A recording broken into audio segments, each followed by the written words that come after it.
गरीबी आती है किसी के पास तो बहुत दुख लेकर आती है।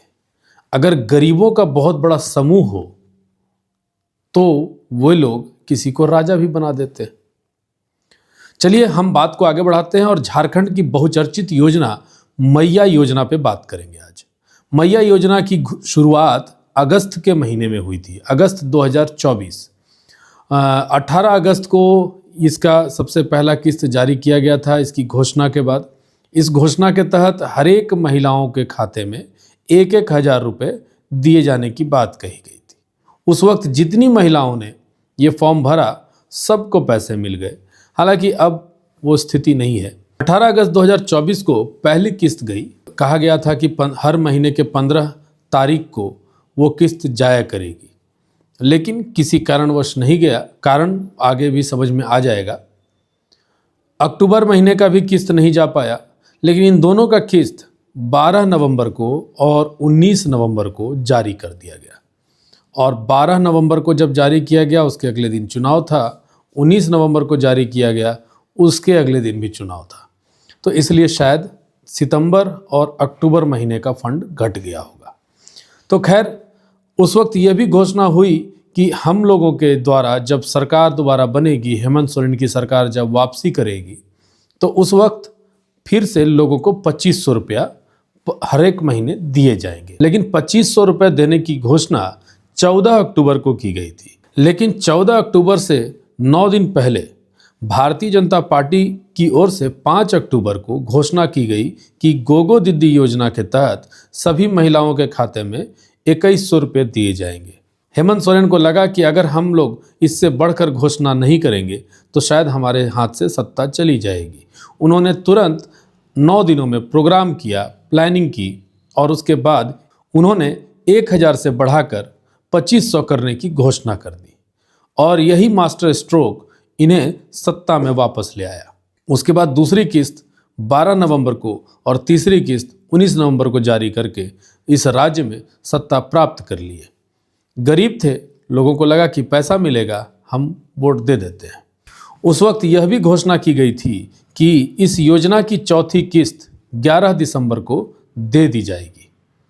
यानी 11 दिसंबर को 1000 से बढ़ाकर 2500 रुपया दे दिया जाएगा।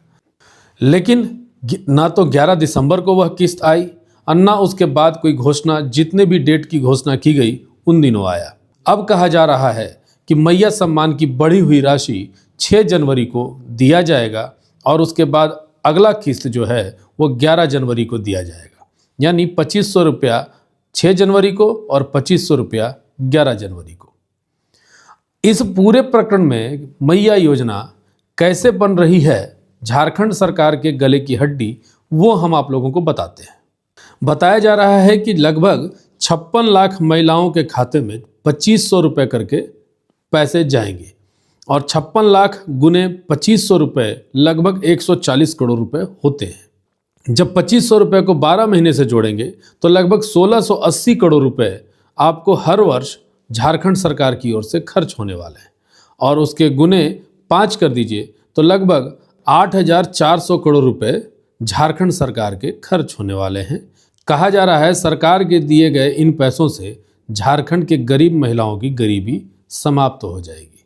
अब देखने वाली बात यह है कि झारखंड की महिलाओं की गरीबी समाप्त होगी या फिर झारखंड और भी गरीब होता जाएगा। आप लोगों को बता देते हैं कि कहां से ये पैसे इंतजाम किए जा रहे हैं। चालू वित्तीय वर्ष में मैया सम्मान योजना के लिए मूल बजट में कोई प्रावधान नहीं था। बाद में महिला बाल विकास एवं सामाजिक सुरक्षा विभाग ने दूसरे मद से पैसे को सरेंडर करवाए।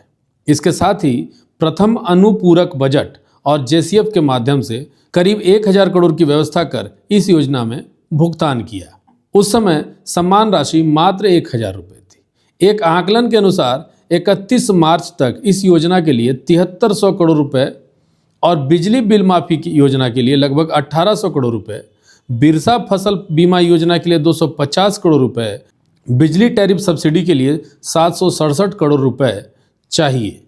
अब विभाग ने मैया योजना के लिए 6391 करोड़ रुपए फंड तो जुटा लिया है, लेकिन सवाल ये उठता है अन्य योजनाओं को कैसे पूरा करेंगे हेमंत सोरेन।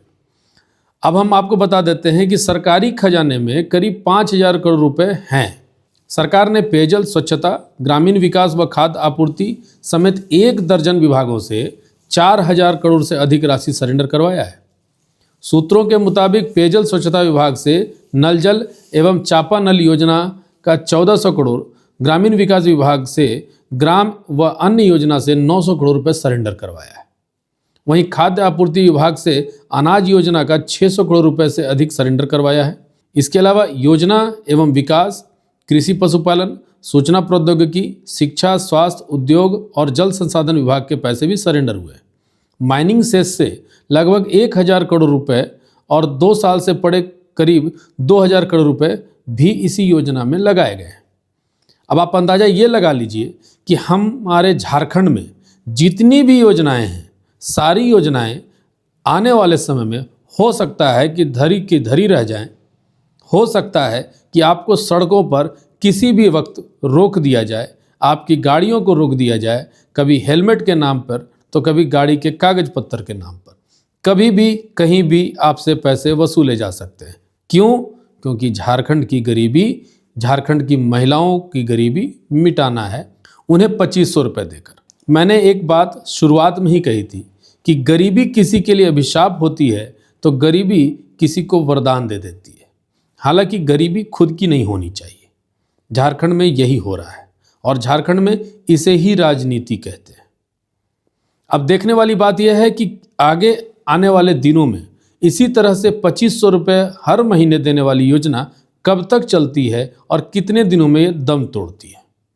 सवाल ये है कि महिलाओं को जब 2,500 रुपये दिए जा रहे हैं तो इस बीच में उन बच्चों के रोजगार का क्या होगा। वर्षों से पारा टीचर आंदोलित हैं, उनका क्या होगा। काफ़ी जगहों पे कई विकास कार्य अधूरे पड़े हैं, उनका क्या होगा। या तो फिर कर्जा लेंगे या फिर जनता से भारी कर वसूलेंगे या तरह तरह के पैसे वसूलने के नई नई योजना लाएंगे। झारखंड को गरीबी से मुक्त करना है, उसके लिए झारखंड को रोजगार की आवश्यकता है। रोजगार के लिए यहाँ पर फैक्ट्री की आवश्यकता है, इंडस्ट्रीज़ की आवश्यकता है, यहाँ पे शिक्षा की आवश्यकता है, यहाँ अच्छी स्वास्थ्य की आवश्यकता है। मैया योजना के तहत 2,500 रुपये तो आप दे दोगे, लेकिन वही मैया जब बीमार पड़ेगी तो 10,000 रुपये उसे हॉस्पिटल में देने के लिए पैसे नहीं मिलेंगे। वो पैसे कहाँ से लाएगी। इसीलिए सबसे पहले तो हमें झारखंड को गरीबी से ऊपर उठाना है और गरीबी से ऊपर उठाने के लिए उन्हें रोजगार दिया जा सकता है, उन्हें काम दिया जा सकता है, उन्हें दान नहीं दिया जा सकता है। चलिए, उन सभी महिलाओं को बहुत बहुत बधाई जिन्हें 2,500 रुपये मिलने वाले हैं। उन सभी मैया और बहनों के भाइयों से या फिर उनके पतियों से यही प्रार्थना कर सकता हूँ कि भगवान करे आपको जल्द से जल्द अच्छी नौकरी मिले, अच्छा रोजगार मिले। पढ़ाई कीजिए, रोजगार प्राप्त कीजिए। इस तरह के चक्करों में पड़कर अपना जीवन मत बर्बाद कीजिए। एक कहानी मैं सुना देता हूँ। एक गांव में नेताजी कंबल बांटने आए थे।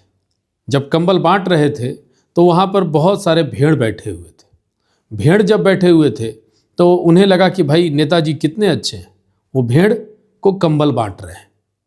उसके बाद भेड़ के एक बच्चे ने अपनी माँ से पूछा कि माँ, ये जो कंबल बांट रहे हैं वो उसके लिए ऊन कहाँ से आया। तो माँ ने कहा कि बेटा, ये तो हमें मूर्ख बना रहे हैं, ये ऊन भी हमारे शरीरों से ही नोचे गए हैं। हालांकि जो पैसे आपको बांटे जा रहे हैं वो पैसे किसके थे और किन योजनाओं में लगने थे, कितना विकास होना था, ये सब कुछ आपको सोचना होगा। आपको ये खबर कैसी लगी ज़रूर बताइएगा। नमस्कार।